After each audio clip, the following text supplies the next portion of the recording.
Ladies and gentlemen, we present The Navy Lark by Laurie Wyman and starring Leslie Phillips, Stephen Murray and John Pertwee.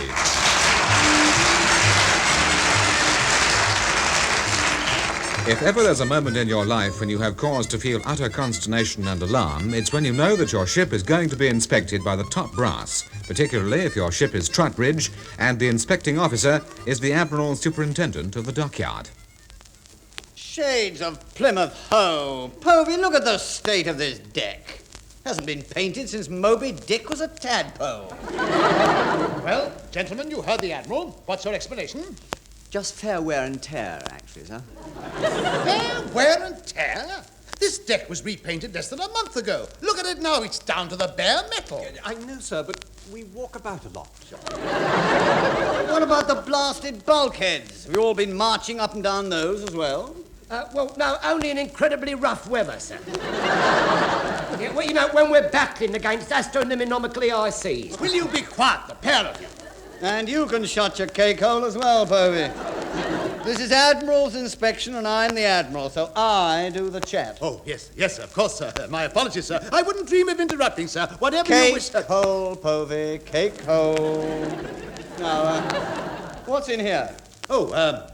Oh, that's the stores locker, sir. I'd already twigged at you, clown. It's got it painted on the door. I want to know what's in there. Yes, of course, sir.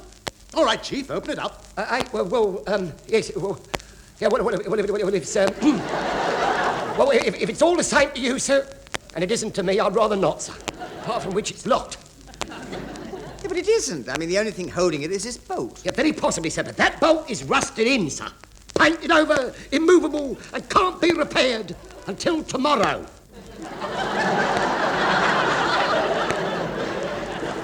You know your trouble, Chief. You're just not mechanically minded. Look, it slides as easy as anything. You just pull it back like this.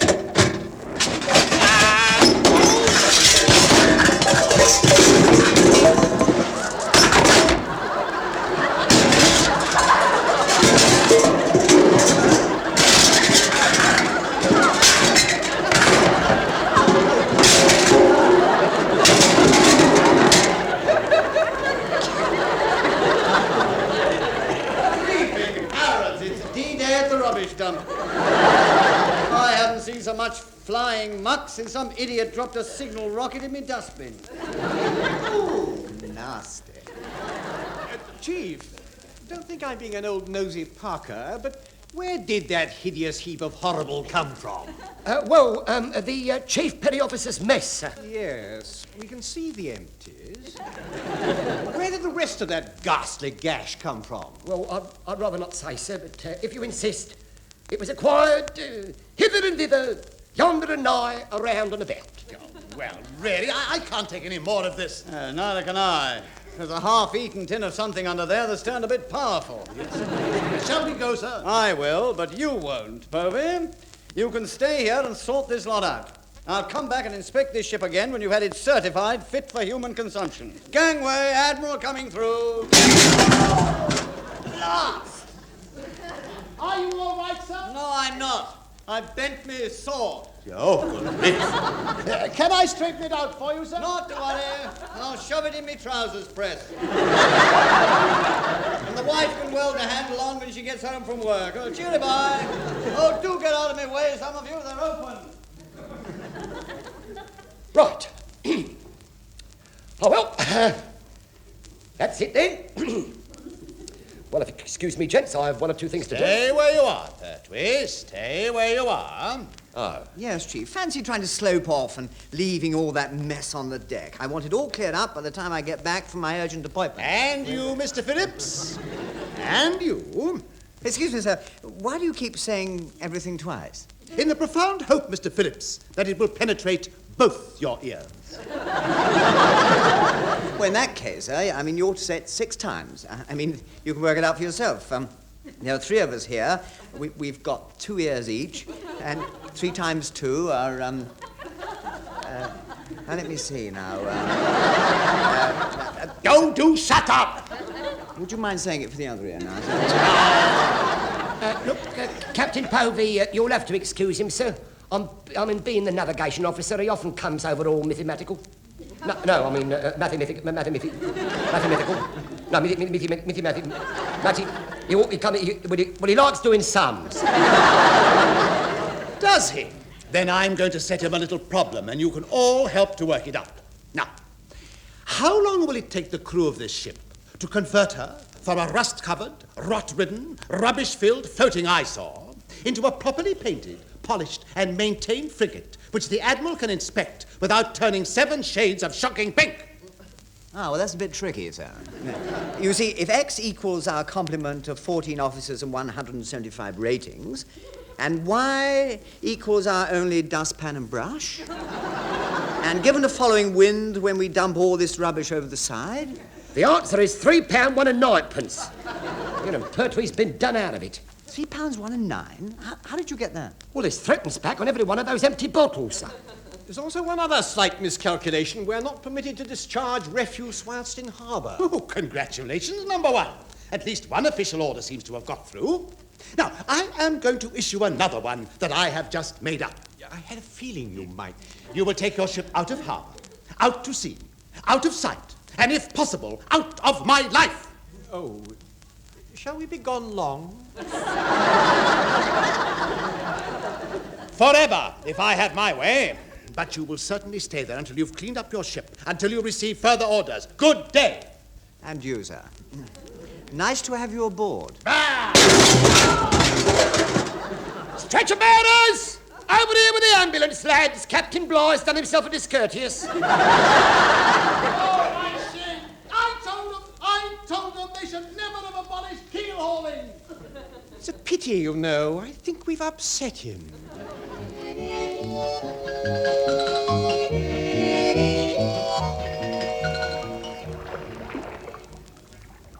$244, 245, 246, and finally, the last and best remembered brown ale bottle of them all, number 247. Capsule flags. £3 1 and 9pence of Pertwee's perks have just gone sailing down the Solar. Pretty sight, isn't it, Chief? I mean, it's not every ship that's privileged to have half a mile of bobbing brown ale bottles strung out behind them. At threepence a go, no. Hello, you two. I see you finished unpacking.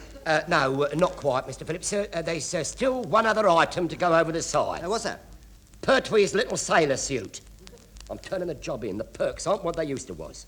You can't do that. And there's one other thing I'd like to have bunged over the side, sir, if I could get my hands on it. What? Captain Povey's little sailor suit with him in it. Aye, proper tyrant he is, but then he's English, you see, so he can't help it. They're all the same. I mean, I ask you, who else but an Englishman would have left us 3 miles out to sea just to gawp at a dreary lump of Portsmouth, trying to break up the home life of the Welsh you are, so we don't get a chance to build up a population big enough to invade you? Goldstein, I don't want to... I do, sir. Next time I cross the border on my 48-hour pass, I'm staying there, see? Diplomatic immunity is what I'll claim. And there's no extradition treaty with the Republic of Wales, so you've had that. Goldstein, this may be a bit of a shock to you, but Wales isn't a republic. And whose fault is that? The English oppressors, of course. But give us time, boy, give us time. The writing's on the wall in the Rhondda, and it's written in Welsh, too.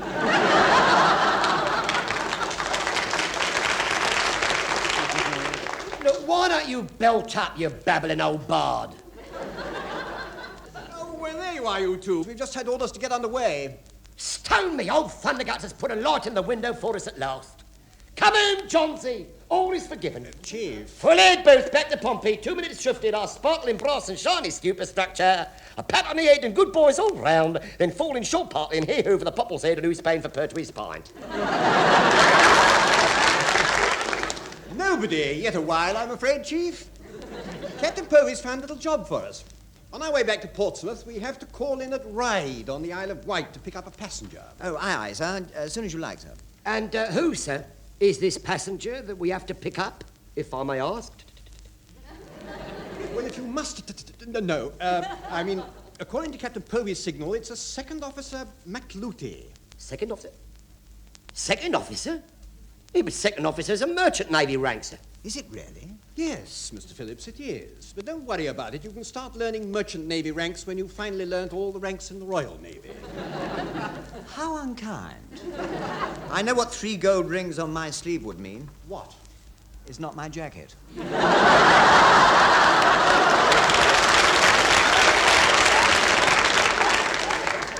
It's true.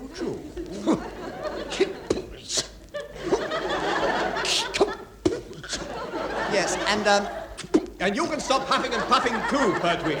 It's the ship that's supposed to have steam up, not you.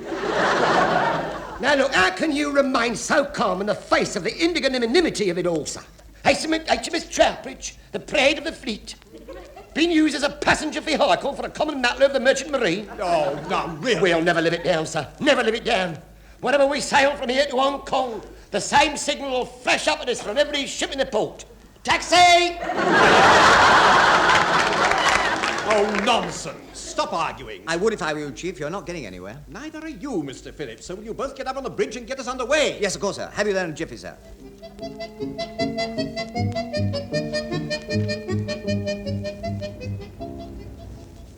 Now then, let's see. Wet your finger and hold it high aloft, and you'll find out if the wind is hard or soft. Look, Mr. Phillips, sir, please. Force 4 and coming up from the blunt end. Now, where are my charts? Mr. Phillips, in case you hadn't noticed... No, not now, sir. Please. I'm having a bit of a navigate. Mr. Phillips, sir. Mr. Phillips, sir, please. Look, sir, straight ahead, sir. What? The Isle of Wight ferry, sir. She's dead ahead. Lummy, so she is.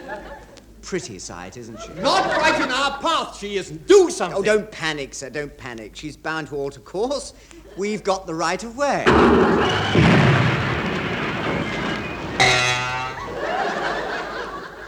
On the other hand, perhaps we hadn't.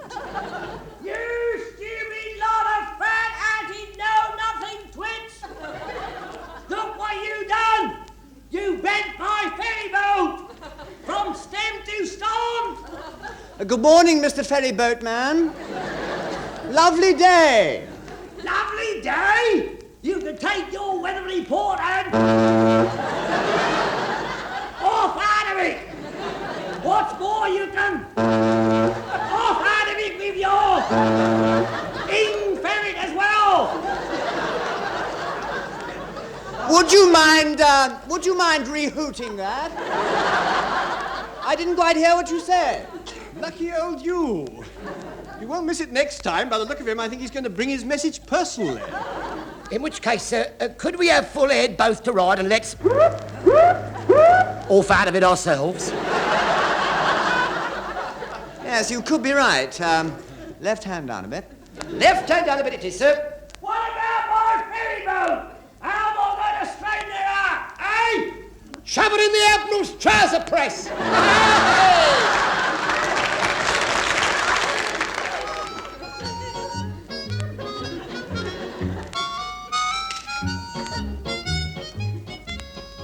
Hurry along. Come along there, please. Hurry up the gangplank, please. No jumping the queue if you don't mind, ladies and gents. Plenty of room for all. Have your half-crowns at the ready in your hot little hands. Half a crown, did you say? That's right, Colonel. 2 silver shillings and 6 copper coins of the realm. I must say that's much cheaper than the normal ferry. All part of the silent service, sir. We supply the service, and you keep silent about it. Are you sure it's in order for a naval frigate to act as a ferryboat? No, sir. That's the bit I want you to keep silent about. All right, next, please. Off price for kids, then? Yes, but you're over 14, aren't you? I'm over 38 where it matters, sailor. Alfie, stop fiddling. Take your hands off. Here, Auntie Man. Oh, what? Alfie, how many more times? The name is Fenella. He do get his aunties mixed up, you see. I'm Fenella Starr. I'm a model. That I never doubted. She poses for photographs in the... Magazines! Yeah. I never doubted that either. Next, please. To Portsmouth, please, Chief. Certainly, sir. 5 bob. Oh, where did you come from, Mr. Murray, sir? We've been trying to get on board our own ship, actually. We had to queue. Well, I've been doing a roaring. Well, I looked at it this way, sir. As soon as we clattered the ferry boat, the least we could do was act as a substitute. Well, at £half a crown a time? Yeah. No, merely covering running costs, sir. I mean, standing off here with our meter ticking over whilst we're waiting for this perishing merchant Navy secondary officer is costing the rollicking lordships a bomb. Excuse me, gentlemen, but would you by any chance be able to give me a lift to Portsmouth? I'm supposed to be at the dockyard by 2 o'clock. Yes, certainly, madam. 2 and 6 single or 10 bob cheap day return. Because we're not coming back. Chief, where's your esprit de corps? Can't you see this lady is a wren? Surely she can travel half price. I mean, she is in the Navy, too. Yeah, that makes it worse, sir. It's the Navy what owes Pertwee £3 1 and 9p. And Pertwee's got to get it back. At half a crown a time with no exceptions. Yeah, but she's a wren lieutenant. No. This lady is a second officer. And as a fellow Scot, I'd say her name could be McLooty. Aye, Lieutenant, it is. Now, isn't that odd? Have you got a brother in the Merchant Navy? We're waiting for him. He still hasn't got it, has he, sir? No, but let's face it, he never does. Mr. Phillips, sir, some of the ranks in the Merchant Navy are the same as the ranks in the Wrens, sir. Particularly the rank of second officer, sir. Oh, I see. You mean she's not in the Wrens at all? She's in the Merchant Navy. Sub-Lieutenant, do I look like a merchant seaman? Look, don't fight it, miss. You'll have to learn to live with him. I have to do what? An unfortunate turn of phrase, I'll admit, ma'am. My apologies all round, and here's your half a crown back. You, ticket collector, have you seen my Alfie? Oh, I'm sorry, I didn't know you was busy. Cool. Where did this one come from? And who cares? It's here. Take courage, my dear. If nobody else wants to look for your Alfie, I will. Oh, thanks. Oh, not at all. If we can't find Alfie... I'm not doing anything this evening. Or any other evening, probably. Who talked? Lay off, sailor girl. I saw him first, and I'm a model, you know. That we never doubted for a minute. I say, a model. Do you ever, I mean, do you ever pose in the, Magazines, yes. We never doubted that either. Auntie Myrtle, look what I... Alfie, take your hands off and come here. And how many more times? It's not Myrtle. It's Fenella. Fenella Star. It's always been Myrtle Duckworth back home. Well, you ain't at home now, but heaven help you when I get you there. Hey, come back here, you little horror. Oh, this is going to be the last time I do your mum a favour. Now, we really must put to sea and get back to Portsmouth. Well, thank goodness for that. The chief officer will think I'm not coming and I'm supposed to take up a new appointment today. Really? I say, does that mean I may be seeing something of you? I doubt that, but you'll certainly be hearing from me. I'm to be in charge of the communication section. Oh, well done. You can communicate with me at any time. Mr. Phillips. Yes, dear? Yes, sir? Up on the bridge, up on the bridge. Oh, don't be spoiled, sport, sir. What's the rush? If you remember, sir, Captain Povey and the Admiral are waiting to inspect us again. In Portsmouth. In 35 minutes' time. And it's a good 5 miles. And with your navigation... We'll never do it. 35 minutes? I'll never do it. Gangway, officer coming through. Left hand down a bit, full air both. I think I'm going to drop one.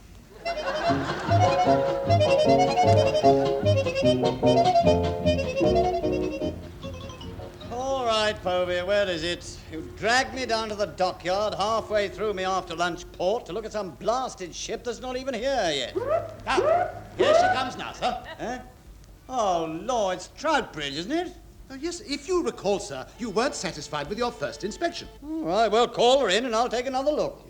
I don't think we need to, sir. She's almost on top of us now. Look out, sir! Run, sir! Run! Everybody down!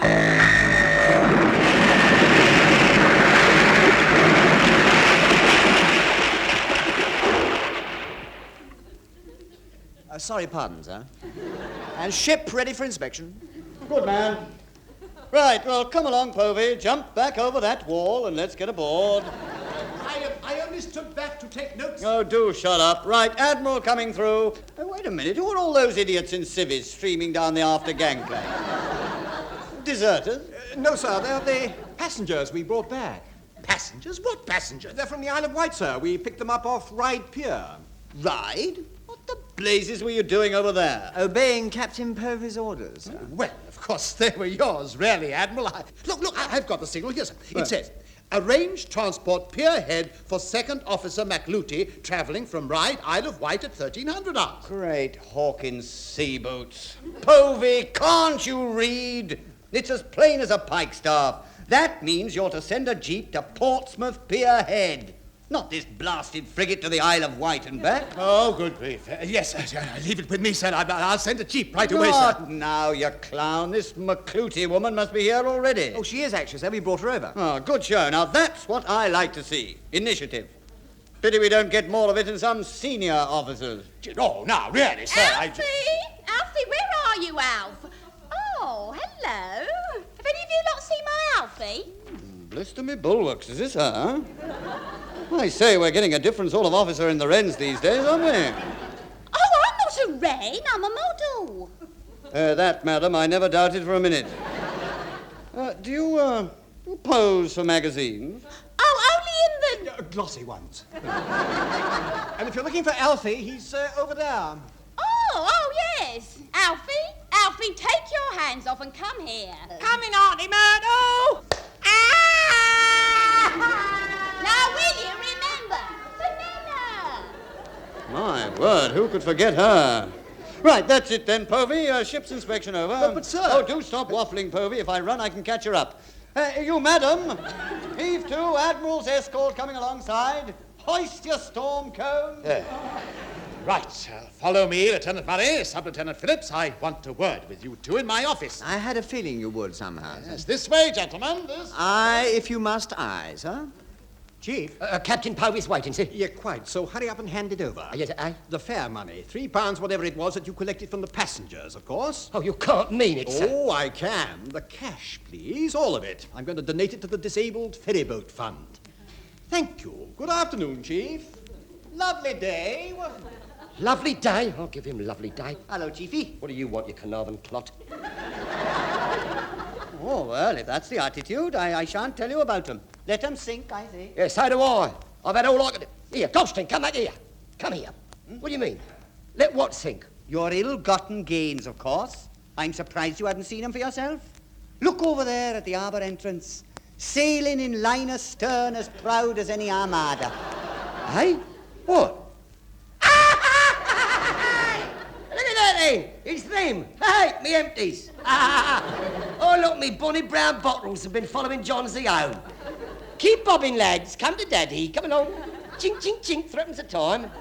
Lower the seaboat, lads. Pertwee's going fishing to collect £3 1 and ninepence.